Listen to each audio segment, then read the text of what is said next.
안녕하십니까, 김대한입니다. 오늘은 아쉬운 소식과 함께 출발을 하게 됐는데요. 제가 어제 좀 늦게 잤어요. 늦게 자고 아침에 딱 일어나자마자 단톡방을 보니까 난리가 난 거예요.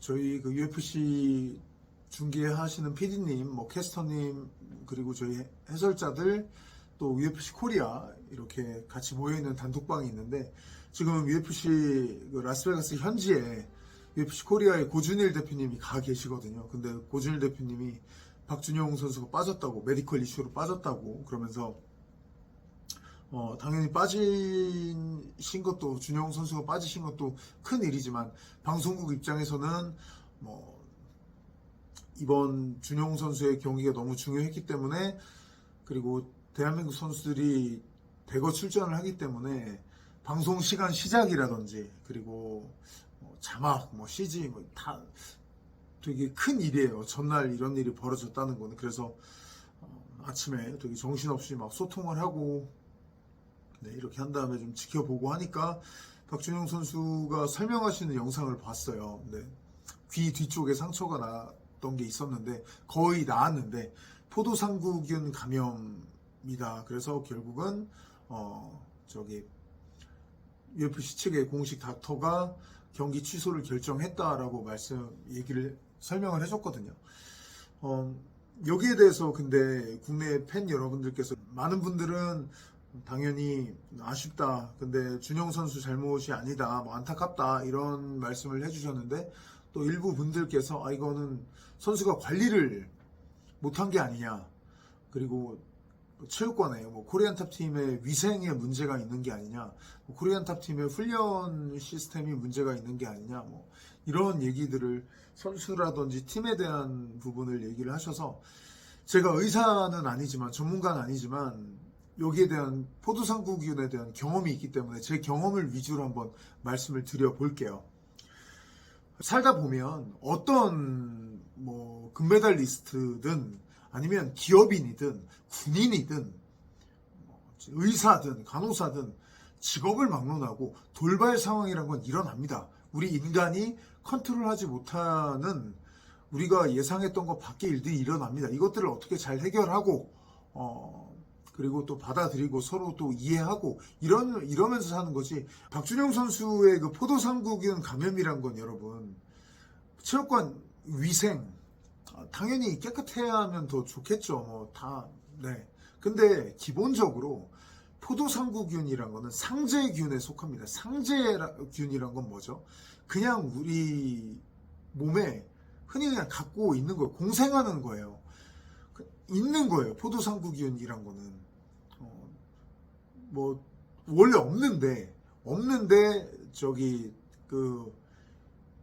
어떤 더러운 부분과의 접촉을 통해서 없던 게 나한테 갑자기 있게 되고 들어와서 감염되고 이런 게 아니에요. 무슨 에이즈 감염되고 그런 형태가 아니에요. 상제균입니다. 그냥 우리한테 있습니다. 우리가 주위에 있는 균이에요. 근데 결국은 어떻게 되는 거냐, 면역력이 떨어졌을 때, 면역력 저하가 되고 그런 환경이 됐을 때 균형이 이렇게 잡혀 있다가 무너졌을 때 뚫리는 거예요. 그렇기 때문에 물론 상처 관리 이런 거 다 중요합니다. 저는 이 부분에 대한 자세한 거는 왜 의사가 판단했는지는 모르겠습니다만, 박준영 선수는 상처가 귀 뒤에 났는데 거의 다 나았다, 그래서 신경 쓰지 않았다라고 얘기를 했잖아요. 근데 생각해 보시면 격투기 선수가 치고받는 그런 일을 하는 사람이 스파링도 하고, 그리고 시합 전에 스파링을 끊었다고 해도 미트를 치고 그래플링 드릴을 하고 기술 연습을 하고 하다 보면은 이런 상처 같은 건 날 수밖에 없는 상황이에요. 저 건설 현장에서 힘들게 일하시는 분들이 좀 여기가 무거운 거, 날카로운 거 들다가 긁히셨는데, 장갑도 끼셨는데 그게 좀 더 그래서 날카로워서 장갑이 뚫렸는데 그 다음에 좀 감염이 됐다. 그러면 안타깝습니다. 얼른 병원에 가보셔야 되겠네요.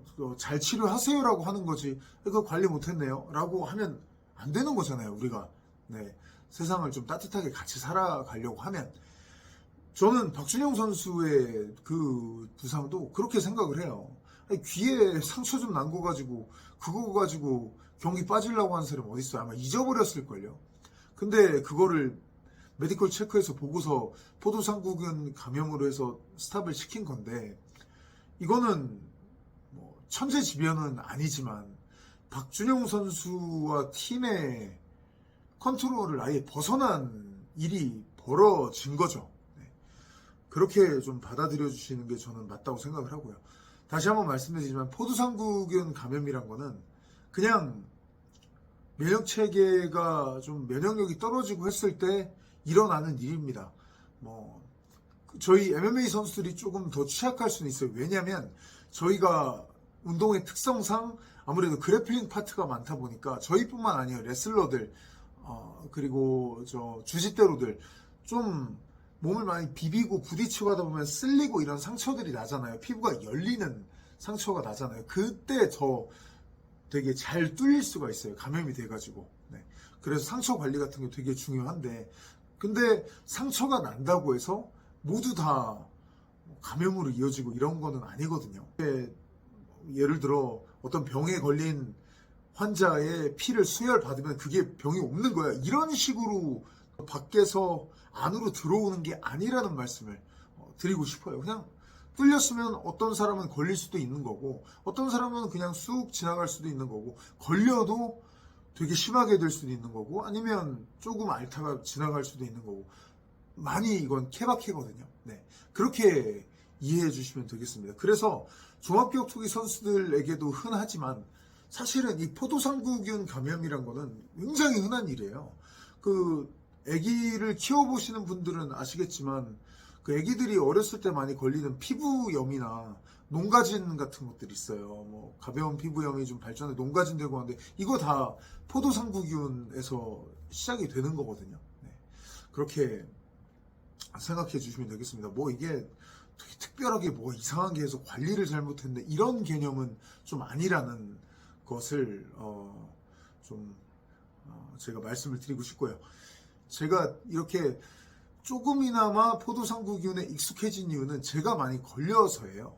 첫 번째는 다리가 발목이 부러져서 수술을 했을 때 거기 부분에 포도상구균이 감염이 돼서 상처가 수술은 되게 잘 됐는데 상처가 닫히질 않았어요. 그래서 상처를 꿰매는 수술을 한 7번 정도 했습니다.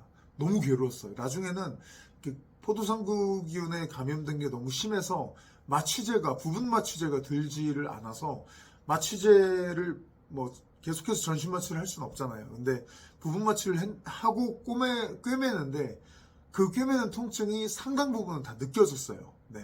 나중에는 또 다른 방식으로 그게 개방성 골절 같은 거 응급으로 수술할 때 하는 방식이라고 하는데 상처가 있으면 바깥쪽에 이렇게 핀 같은 거 박아놔서 쫙쫙 당겨서 상처를 다치게 하는 이거 너무 아팠어요. 바로 진료실에서 그대로 시행이 됐었는데 너무 아파서 죽는 줄 알았거든요. 네, 그때 마취제는 듣지도 않았고 뭐 그랬던 기억이 있는데 수술해 주신 의사 선생님 잘못은 없었고 저 뼈가 잘 붙어가지고 네, 그 후에 비록 졌지만 복귀 전까지 치렀는데 선생님이 잘해주신 거잖아요. 근데 저는 어쨌든 포도상구균 감염이 돼서 그게 좀 심해져서 네, 결국은 아산병원까지 가서 좀 치료를 여러 가지로 받은 끝에 완치가 됐고, 그 다음에 여러분들 군대에서 많이 앓는 그 봉화지겸 아시죠? 요새는 연조지겸이라고 부르는데 이 연조지겸도 결국은 포도상구균 때문에 걸리는 거예요. 똑같습니다. 그 황색 포도상구균. 저희가 연조지겸을 이 팔꿈치에도 네, 당했었고, 그리고 그 전에 무릎 쪽에도 네, 처음에 연조지겸이 일어났거든요. 근데 처음에는 뭘로 시작이 됐냐면 여기 팔꿈치나 무릎 같은데 물이 차요. 물이 차는 게 뭐냐면 점액낭이라고 쿠션 같은 게 있대요. 근데 그 점액낭이 평소에는 잘 하다가 면역력 떨어지고 아니면 많이 부딪히고 했을 때 이게 물이 차서 붓는 거예요. 처음엔 통증도 없어요. 근데 제가 그때 무릎에 그 점액낭염이 물이 차고 했을 때 그때 제가 그 파이트 클럽 촬영하고 하면서 엄청난 무리한 스케줄을 당시 로드FC에서 제가 일을 하면서 소화를 했어요. 스트레스도 엄청 심했고, 그러다가 관리가 잘 안 되고 하다가 제가 코로나 감염이 됐어요. 그러면서 여러 가지를 저는 코로나 감염돼서 죽다 살아났거든요.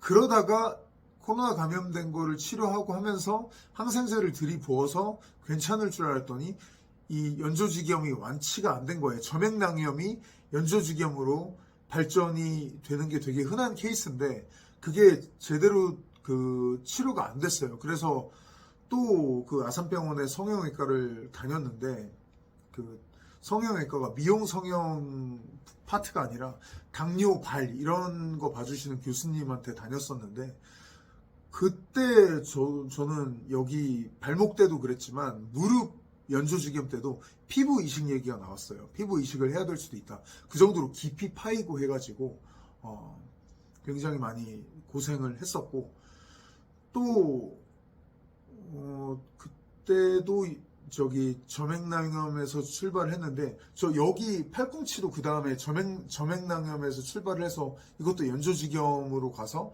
항생제도 되게 오래 먹고 했거든요. 근데 여러분 저 이거 왜 걸린지 아세요? 저 이건 상처도 안 났었어요. 이거 왜 걸렸냐면 저희 큰아들 호진이가 김호진 군이 지금 고3이죠. 근데 작년이었나 제가 걸린 게 재작년 고2 때겠죠? 고2 때 미들킥으로 스파링하다 저를 찼는데 여기가 좀 타박상을 입은 거죠. 타박상이에요. 타박상.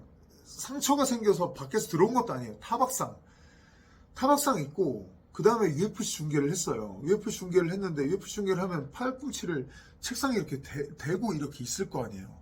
근데 단단한데 그 타박상인들 좀 문질렀다고 와 생방송 중에 고통이 엄청나게 밀려오는 거예요.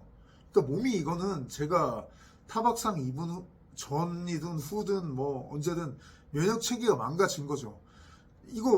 제가 이거를 맨날 팔꿈치 저 바닥에 대고 일어나고 주짓수 레슬링을 직업으로 하는 사람인데 그 UFC 중계하는 책상에 팔꿈치 좀 댔다고 제가 그 봉화지겸에 걸리는 게 말이 됩니까? 그러니까 결국은 면역력이 떨어져 있었던 거죠. 그래서 저는 밖에서 상처가 없었는데 타박상으로 시작이 돼서 점액낭염에서 연조직염으로 또 고생을 했어요. 네.